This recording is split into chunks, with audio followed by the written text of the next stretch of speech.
नमस्कार मित्रांनो, आपण पाहत आहात चॅनल 7 मराठी कायद्याची. आज आपण एक विषय पाहणार आहोत.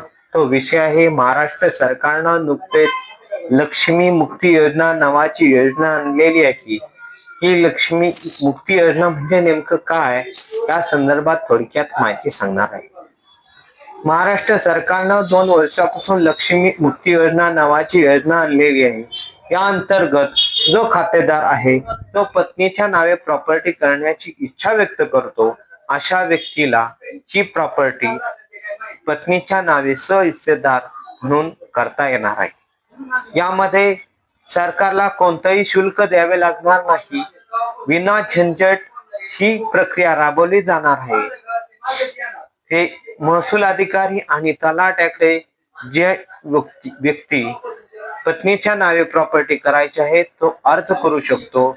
महसूल अधिकारी त्या अर्जाचा विचार करून तो अर्ज खरा बरोबर असेल तर त्या पत्नीच्या नावे प्रॉपर्टी करू शकतो आणि सहहिस्सेदार म्हणून पत्नीचं नाव या 7/12 उतार्याला लागतो.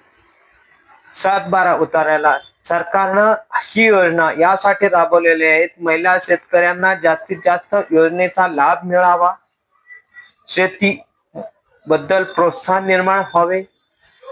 तसेच ग्रामपंचायत उतार्या सदरी सुद्धा आता मालकासोबत सहहिस्सेदार म्हणून पत्नीचं नाव लागतं. ही लक्ष्मी मुक्ती योजनेचाच एक भाग आहे. महाराष्ट्र सरकारनं हा कार्यक्रम योग्य राबवलेला आहे. या कार्यक्रमाचा आपण अवश्य लाभ घ्यावा. आता नुकतेच महसूल मंत्री यांनी 100 दिवसाचा कृती कार्यक्रम आखून त्यावर जास्तीत जास्त काम करण्यासाठी सूचना तशा महसूल अधिकाऱ्यांना दिलेल्या आहेत.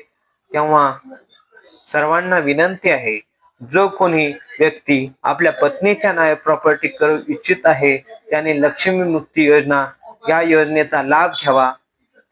धन्यवाद. असेच व्हिडिओ पाहण्यासाठी तुम्ही माझ्या चॅनलला सबस्क्राईब केलं नसेल तर सबस्क्राईब करा.